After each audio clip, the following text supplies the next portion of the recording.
నమస్తే ఫ్రెండ్స్, నేను మీ Sravani. Welcome back to Sravani's kitchen. ఈరోజు మన ఈ వీడియోలో పోషకాలని పుష్కలంగా అందించే సూపర్ హెల్తీ ఆమ్లా స్వీట్ని ఈ వీడియోలో మీతో షేర్ చేసుకోబోతున్నానండి. ఇలా చేసిన ఆమ్లా స్వీట్ని 1-2 చిన్న ముక్కలుగా తిన్నా మనకు ఎన్నో ప్రయోజనాన్ని కలిగిస్తాయి. అలాగే టేస్ట్ కూడా చాలా అంటే చాలా బాగుంటుందండి. ఇలా మనం వీటిని ఒక్కసారి చేసుకొని నిల్వ చేసుకున్నామంటే సంవత్సర కాలం పాటు కమ్మగా హెల్తీగా తినేయచ్చు. అలాగే మరొక మెయిన్ ఇంపార్టెంట్ విషయం ఏంటంటే, చక్కెర వాడకుండా మనందరం మంచి హెల్తీగా తీసుకునేలా బెల్లంతో ప్రిపేర్ చేస్తున్నాను. బెల్లంతో ఈ విధంగా చేయాలే కానీ ఈ ఆమ్లా స్వీట్ టేస్ట్ అనేది ఇంకా బాగుంటుంది. ఆ డీటెయిల్స్ అన్నీ కూడా ఈ వీడియోలో క్లియర్గా తెలుసుకుందాం. మరి లేట్ చేయకుండా ప్రాసెస్లోకి వెళ్ళిపోతాను రండి.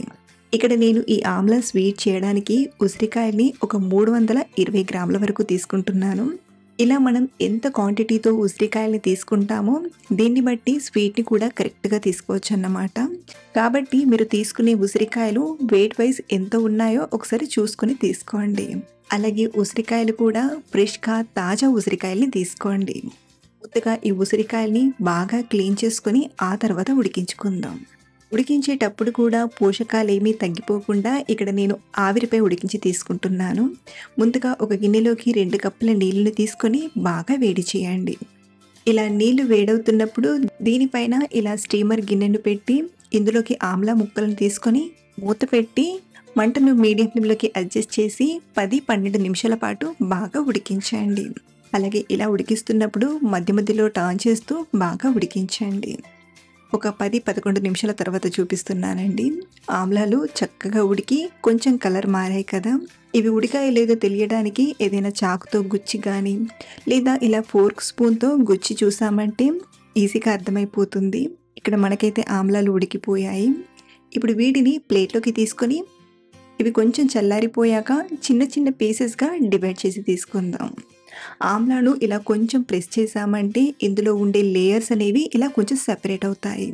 ఇలా మనం చాలా ఈజీగా ఆమ్లాను పీసెస్గా డివైడ్ చేసి తీసుకోవచ్చు. అదే మీరు ఆమ్లాను సరిగ్గా ఉడికించకపోతే ఇలా పీసెస్ అనేవి ఈజీగా సెపరేట్ అవ్వవు. కనీసం ఒక 10-11 నిమిషాల పాటైనా ఉడికించాలి. అలాగే ఇలా మనం పీసెస్ని సెపరేట్ చేశాక చివర్లో ఇలా కొంచెం మిగిలిపోయింది కూడా వేస్ట్ అవ్వకుండా చిన్నగా ఇలా కట్ చేసి తీసుకోండి. సో ఇదే విధంగా మిగతా ఆమ్లాలన్నింటినీ కూడా పీసెస్గా డివైడ్ చేసి తీసుకోవడమే. సో ఇలా అన్ని పీసెస్గా డివైడ్ చేశాక ఇప్పుడు వీటిని ఒక బౌల్లోకి తీసుకుందాం. మందంగా ఉండే స్టీల్ గిన్నెలోకైనా లేదా నాన్ స్టిక్ ప్యాన్లోకైనా తీసుకోండి.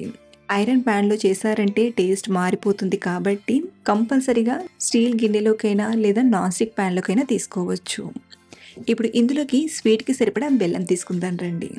బెల్లం కూడా మనం ఉసిరికాయల్ని ఎన్నైతే తీసుకున్నామో అదే సేమ్ క్వాంటిటీతో బెల్లాన్ని కూడా కొలిచి తీసుకోండి. ఇక్కడ నేను ఒక 320 గ్రాముల వరకు ఉసిరికాయల్ని తీసుకున్నాను కదా. సో దానికి ఈక్వల్గా బెల్లాన్ని తీసుకుంటున్నాను. ఇలా తీసుకున్న బెల్లాన్ని కూడా చిన్న చిన్న ముక్కలుగా తురిమి గిన్నెలోకి తీసుకోండి.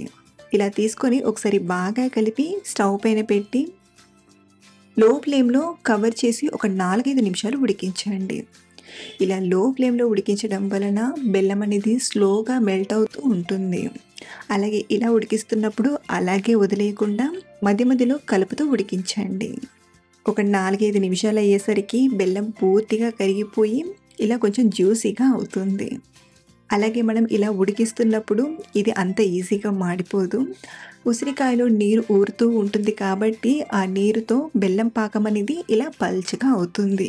కాబట్టి పాకం చిక్కబడి మనకు కావాల్సిన కన్సిస్టెన్సీ వచ్చేంత వరకు ఇలా మధ్య మధ్యలో కలుపుతూ బాగా ఉడికించండి. అలాగే ఇదే టైంలో ఫ్లేవర్ కోసం ఒక 3-4 దంచిన యాలకులను తీసుకొని కలపండి. ఈ టైంలో యాలకులను తీసుకోవడం వలన ఆమ్లాలకు ఆ యాలకుల ఫ్లేవర్ అనేది చక్కగా పడుతుంది. అలాగే ఇందులోనే ఒక 1/2 టీ స్పూన్ వరకు ఉప్పుని తీసుకొని కలిపి ఉడికించండి. కనీసం ఒక 10-15 నిమిషాల టైం పడుతుందండి. కాబట్టి ఇలా మధ్య మధ్యలో కలుపుతూ ఉడికించండి. ఇది ఉడికేటప్పుడే మనకు అర్థమైపోతుంది పాకం ఎలా అయితే ఇలా కొంచెం చిక్కబడి తీగ కన్సిస్టెన్సీ వస్తుంది అనిపిస్తుందో ఇప్పుడు మనం పాకాన్ని చెక్ చేస్తూ ఉడికించాలి. ఇలా కొంచెం పాకాన్ని తీసుకొని చూసామంటే మనకు పాకం అనేది ఇలా తీగ పాకంలా రావాలి. మరీ పల్చగా కాకుండా ఇలా కొంచెం ముదురు తీగ పాకం వచ్చిందంటే మనకు కావలసిన కన్సిస్టెన్సీ వచ్చినట్లు. ఇప్పుడు స్టవ్ ఆఫ్ చేసేయండి. చివర్లో ఒక అరచెక్క నిమ్మరసాన్ని పిండి తీసుకుందాం. గింజలు పడకుండా ఇలా స్పూన్‌తో పిండి గింజలన్నీ తీసేసి రసాన్ని మాత్రమే తీసుకోండి. మనం ఇందులో ఇలా కొంచెం నిమ్మరసం వేయడం వలన ఉసిరిలోని ఒగరనేది తగ్గుతుంది. అలాగే ఈ స్వీట్ టేస్ట్ కూడా ఇంకా బావుంటుంది. ఒకసారి కలిపి ఇది పూర్తిగా చల్లారేంత వరకు పక్కనుంచండి. ఇక్కడ నేను గంట తర్వాత చూపిస్తున్నానండి. చూస్తేనే నోరూరిపోతుంది కదా! ఈ మిఠాయి టేస్ట్ చాలా చాలా బావుంటుంది.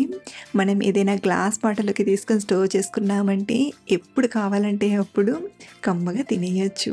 రోజు 1, 2 ఈ ఆమ్ల ముక్కల్ని తిన్నా నోటికి రుచిగా ఎన్నో ఆరోగ్య ప్రయోజనాల్ని అందిస్తుంది. సింపుల్‌గా ఉసిరికాయలతో కమ్మని స్వీట్‌ని ఎలా చేయాలో చూసారు కదా! మీరు కూడా ఇప్పుడు మార్కెట్‌లో వచ్చే ఉసిరికాయలతో ఇలా తప్పకుండా ట్రై చేసి ఈ కమ్మని స్వీట్‌ని ఎంజాయ్ చేయండి. అలాగే మీరు ట్రై చేశాక మీకెలా కుదిరిందో మళ్ళీ కింద కామెంట్‌లో చెప్పడం మర్చిపోవద్దు. మరిన్ని సింపుల్ అండ్ టేస్టీ రెసిపీస్ కోసం మన ఛానల్‌ని ఫాలో అవ్వండి. Thank you for watching.